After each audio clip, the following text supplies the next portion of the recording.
Maravilha, pessoal. Bom, hoje é o último dia do ano, mas eu estou aqui para gravar mais um vídeo no canal. Não sei se esse vídeo vai ser upado hoje no YouTube, mas de certa forma eu vou estar muito ativo nessa semana. Essa semana tem aporte em duas carteiras que eu vou criar para o canal. Tem mais Lenda Ensina. Eu tenho no total 10 aulas. Eu ainda não tô, eu tô chegando na metade das aulas do que eu gostaria de passar para vocês, do que eu já aprendi com análise de empresas e de uma forma consolidada, tá? Então, se você pegar toda essa playlist e vir até o final com ela, você vai ser capaz de investir em ações com toda certeza, tá? Sem ser um sardinhão, sem ser um especulador, né? Bom, sem mais delongas, se inscreve no nosso canal, deixa o seu joinha aqui, é imprescindível a sua participação, comenta. Olha aqui, se você ficou com alguma dúvida sobre essas aulas, comenta aqui embaixo, fala: "Oh, não entendi nada do que se falou, então, eu preciso entender se você eu preciso voltar muito no conteúdo, se eu preciso voltar", enfim, me fala o seu feedback, é muito importante para mim. Sem mais delongas, vamos para a tela do meu computador. Vocês estão vendo aqui a tela do Canva, né? Eu tenho feito, eh, eu tenho que virar mais ainda, né? Bom, eu tenho feito apresentações para cada, para cada aula que eu tenho feito, tá?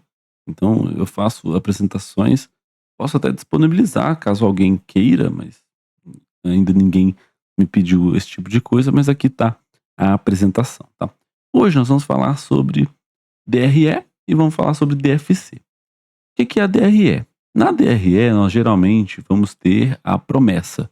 Ali é a promessa do que está acontecendo com o dinheiro.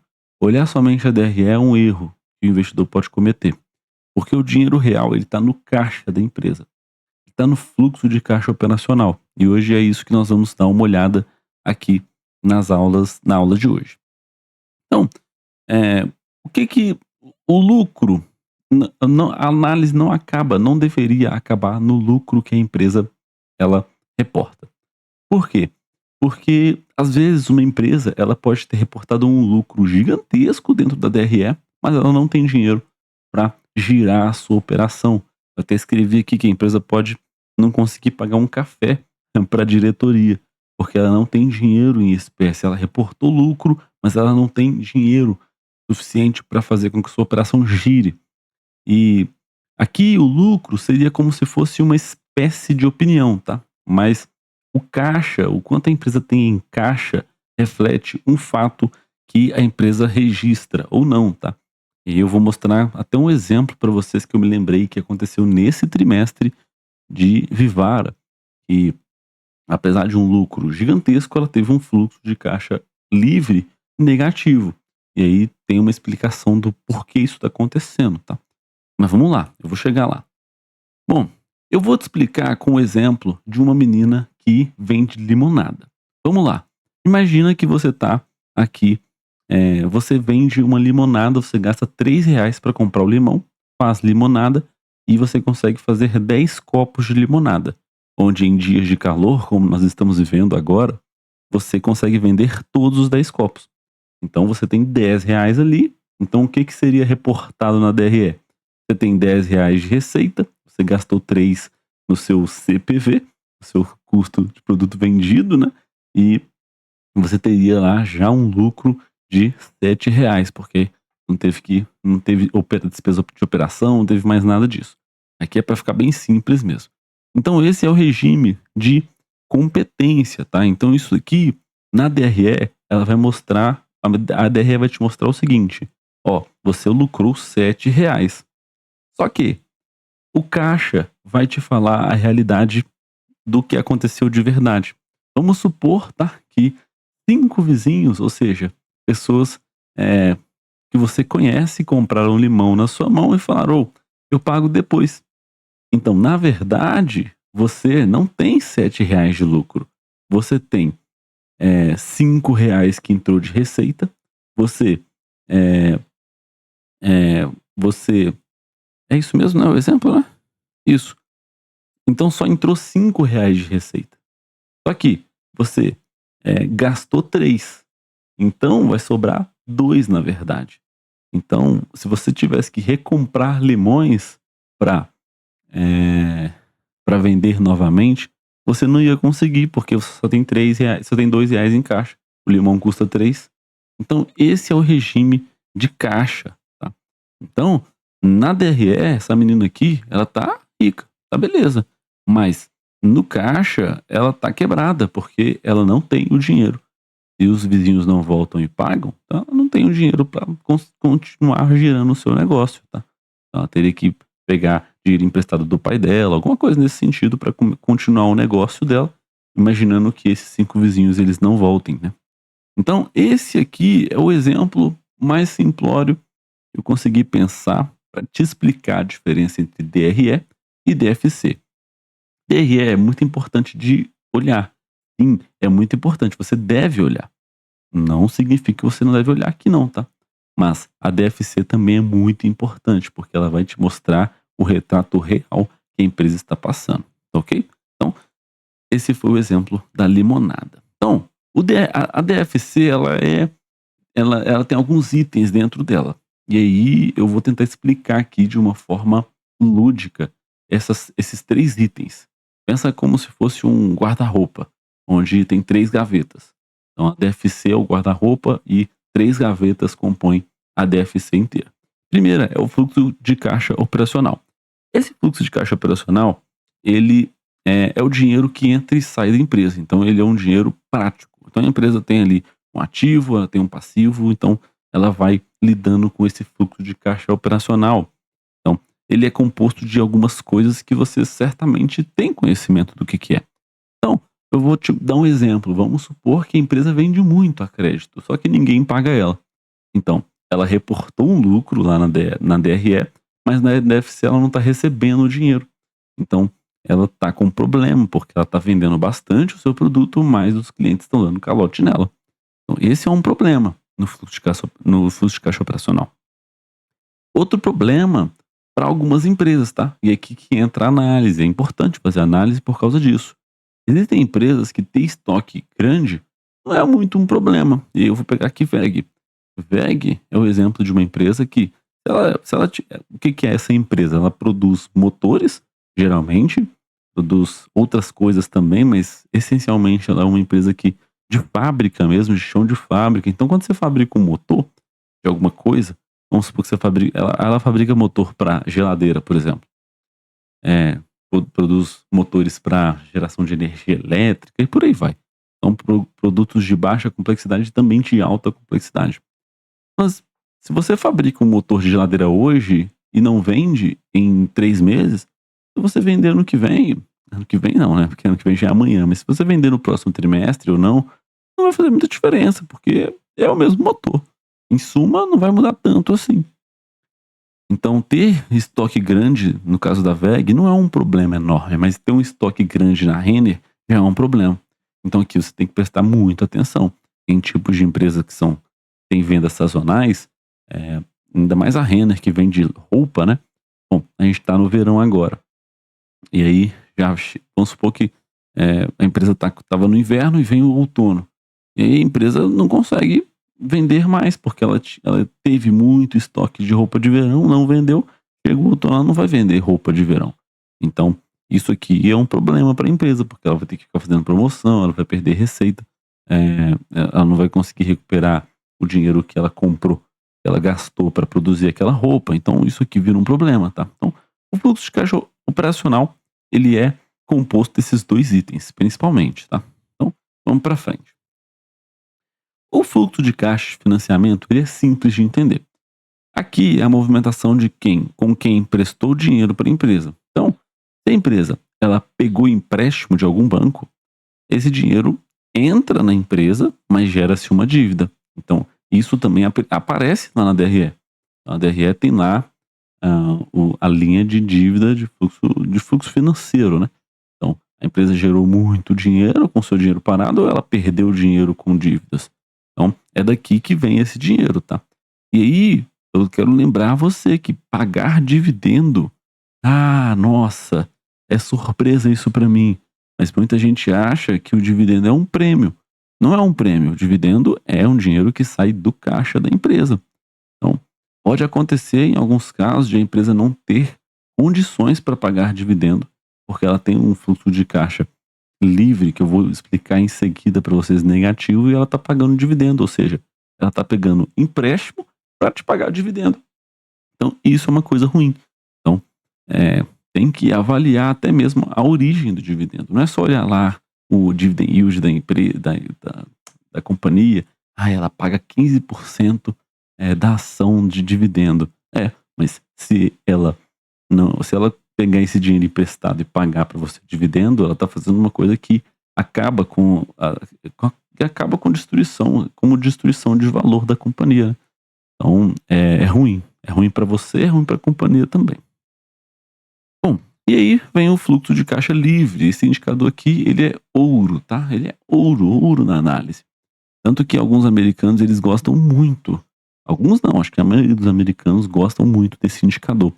O que é o fluxo de caixa livre? É o fluxo de caixa operacional, então é aquele que eu expliquei em primeiro lugar, é o dinheiro que entra e sai da empresa, a operação da companhia, menos o investimento. O CAPEX é investimento. É tudo que você faz com investimento para conseguir crescer a operação do seu negócio. Então imagina que você tem um supermercado. Só que nesse supermercado você só vende coisa de casa. Você vende lá vamos supor, você vende um amaciante, você vende arroz, você vende feijão, você vende tudo isso. Só que você não vende carne. Aí o que você faz? Você vai fazer um investimento, que é o CAPEX, e vai passar a abrir dentro do seu supermercado um açougue.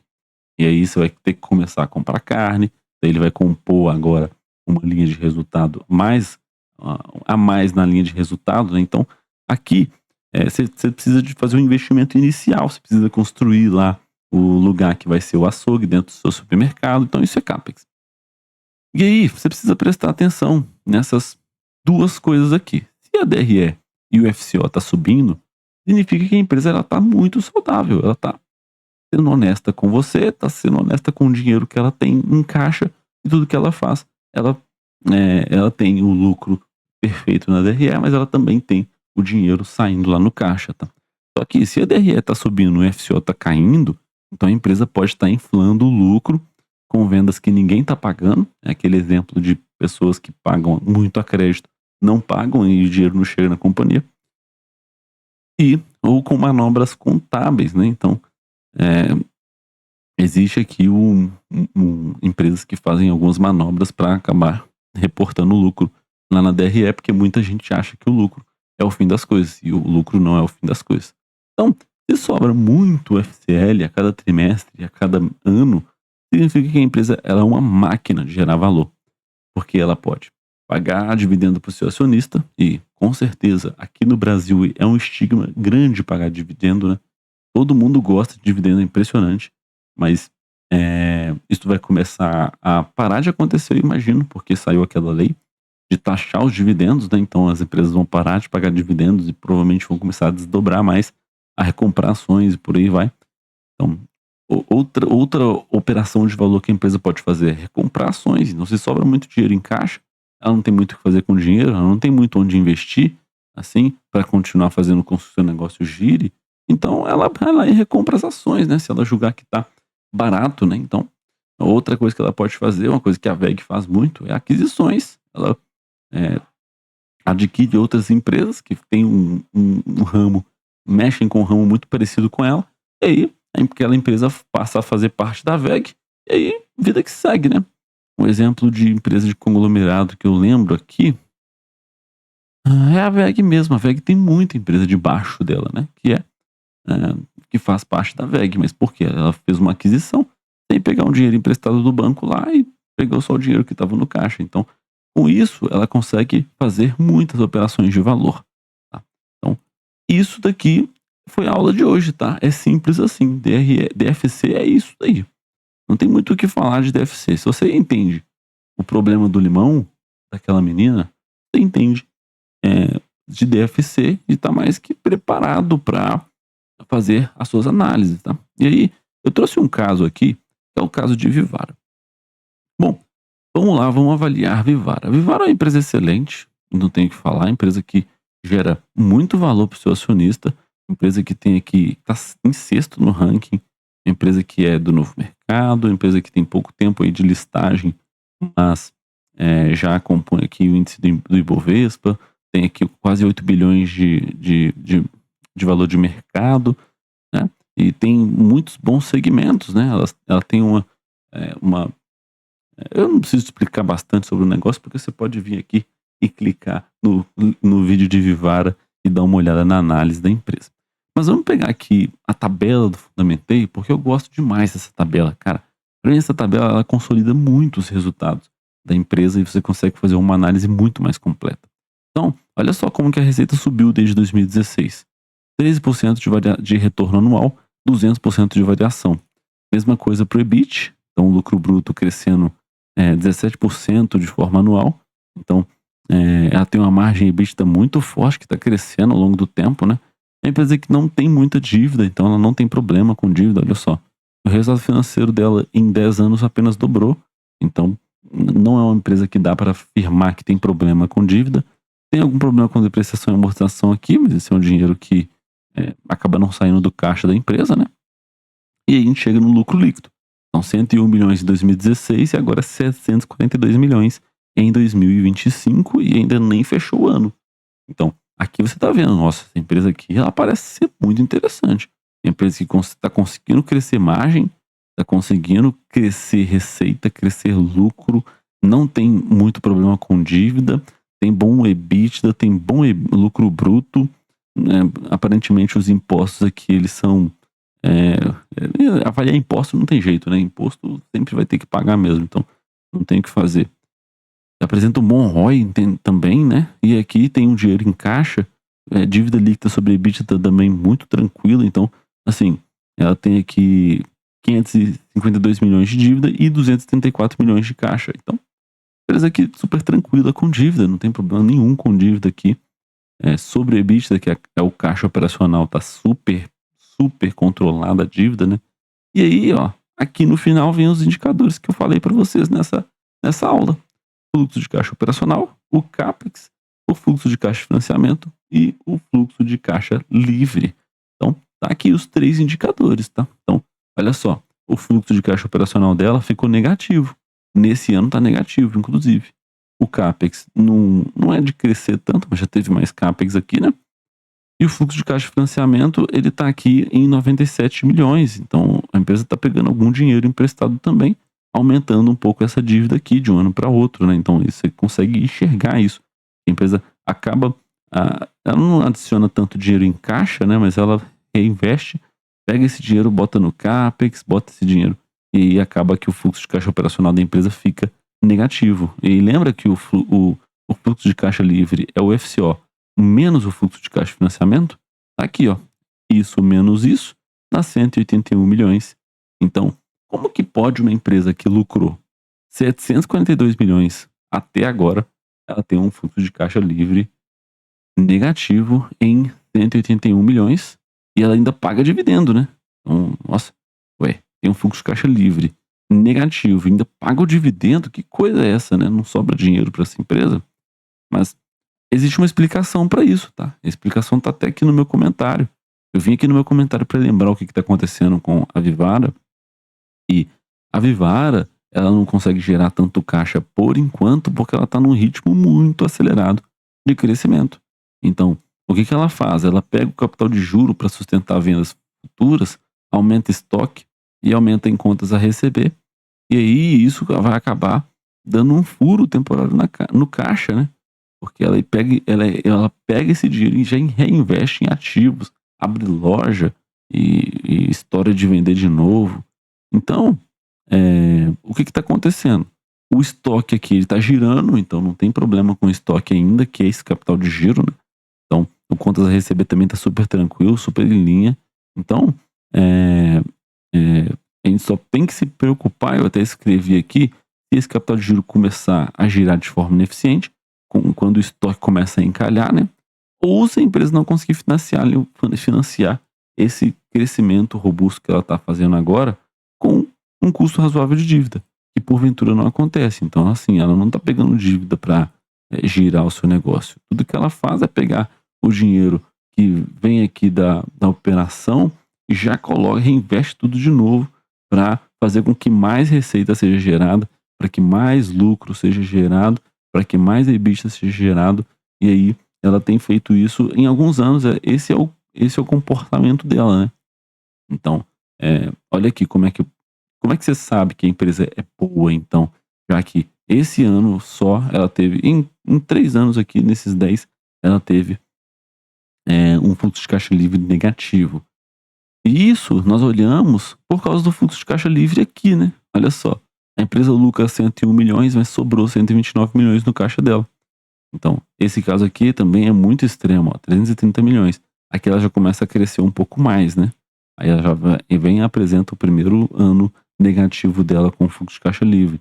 Então, vai ter anos que ela vai aproveitar e vai querer esticar mais o seu crescimento, vai ter anos que ela vai ficar tranquila com isso, né? Tanto que o CAPEX aqui não aumentou tanto, né? Mas o fluxo de caixa de financiamento aumentou um pouquinho, né? Então, isso faz com que o fluxo de caixa livre acabe, né? Acaba ficando positivo também. Mas enfim, eu acho que deu para ficar claro, tá? Então aqui Vivara é um exemplo de empresa que tem um caixa super saudável, tem esses anos que são exceções aqui de fluxo de caixa livre, mas você precisa entender, entrar lá no site de RI e ver, tá, entendi. Então é por isso que Vivara está apresentando um fluxo de caixa livre negativo, tá? Eu tenho um outro exemplo aqui de empresa que é muito bagunçada com isso, fluxo de caixa livre, fluxo de caixa de financiamento. Essa aqui é uma empresa muito difícil de compreender, tá? Que é uma empresa de aluguel de carros, né? Então deixa eu confirmar aqui se é isso mesmo que a gente tem aqui. Mas é isso mesmo, olha aqui, ó. É uma empresa que queima dinheiro numa velocidade muito impressionante, né? Tem uma dívida alta, o fluxo de caixa operacional dela é muito negativo já, né? Mas nunca parei para estudar uma locadora a fundo, tá? Então eu não tenho conhecimento de como funciona na contabilidade dela aqui. Então é uma empresa que apresenta 278 milhões de lucro líquido, até que o fluxo de caixa livre dela esse ano está muito positivo, né? Veio bem forte esse fluxo de caixa livre. Mas no ano passado, por exemplo, você já tem essa incógnita aqui, né? Então como que a empresa consegue é, é, sobreviver com um fluxo de caixa tão negativo, né, de 2 bilhões aqui, e tem uma dívida alta também, né? Então aqui não é um negócio para amadores, não. Aqui a análise você precisa se debruçar, ler bastante, igual o Charlie Mang fala, né? O que ele mais fazia. O que você mais fazia para investir bem? Ele falava, cara, eu só lia bastante. Então tem que pegar, desmembrar a DRE, a DFC da Movida, quebrar a cabeça e entender por que esse negócio funciona assim. Enquanto eu não faço isso, eu mantenho longe da empresa, tá? Então eu não tenho um interesse assim na empresa porque nunca parei para estudar ainda e certamente quando eu parar para estudar eu vou conseguir entender, porque inteligência Deus deu para todo mundo, e esforço que já começa a diferenciar, né? Tem uns que se esforçam mais, tem outros que se esforçam menos, mas certamente eu vou entender, né? Eu vou até olhar aqui para a CEMIG. Ontem um amigo meu estava falando que a CEMIG pagou bastante dividendo, né? A empresa está em 58º no ranking, né? É isso mesmo, acho que fala, né? Vamos ver aqui como é que está o fluxo de caixa livre da empresa. É uma empresa que não é ruim não, tá? Mas eu tenho uma certa raiva da CEMIG. Cara, não é que eu sou emocional demais para investimento não, tá? Mas eu tenho uma grande suspeita que a CEMIG estragou literalmente minha geladeira de tanto que a luz cai aqui em casa. Acho que agora tá um pouco mais estável, tem um tempo que não cai, mas tem semanas que cai 4, 5, 6, já chegou a cair mais de 10 vezes certamente em uma semana, tá? Mas aqui, ó, aqui é um exemplo, ó. A empresa que tá pagando 3 bilhões de dividendo e tá com um fluxo de caixa livre negativo de 1 bilhão e 800. Então ela tá pegando dinheiro que ela não tem para pagar dividendo, né? Mais ou menos isso, né? Apesar que ela tem um caixa enorme também, né? Mas enfim, Mas é uma empresa que não me chama atenção. Ele me perguntou: "Você não tem CEMIG?" Eu falei: "Não tenho". Muito por causa dessa questão, eh, essa questão um pouco mais, pessoal sim, mas empresa que não me chama atenção é uma empresa que parece ser interessante sim. Vamos ver aqui, 130% de variação aqui na receita, né, no lucro líquido, esse número acompanhou, veio bem. É uma empresa que consegue gerar fluxo de caixa livre positivo, tranquilo. Empresa que não tem muitos problemas não, tá. Eles estão aumentando muito o Capex, né. É por isso que o fluxo de caixa livre veio muito alto aqui, né. O fluxo de caixa operacional ficou um pouco decaído aqui nesse ano, e aí o Capex aumentou bastante, e aí veio muito esse número negativo, né. É o que parece estar acontecendo, sim. Mas, enfim, é isso, tá. É isso que eu tenho para falar com vocês hoje, é isso. Vamos, continuar sempre. Lembre-se, é o Lenda em Movimento. Muito obrigado por quem me acompanha até aqui. Vocês são, show, e até o próximo ano, um ano que vai ser de muito crescimento aqui no canal. Muitas coisas boas vão acontecer, muitos inscritos, muitas curtidas, muito aprendizado na análise de empresas, que certamente nós precisamos encerrar o próximo ano com isso. E muito obrigado, se inscreve no canal, deixa o seu joinha e um abraço. Ótima virada de ano para todo mundo e falou!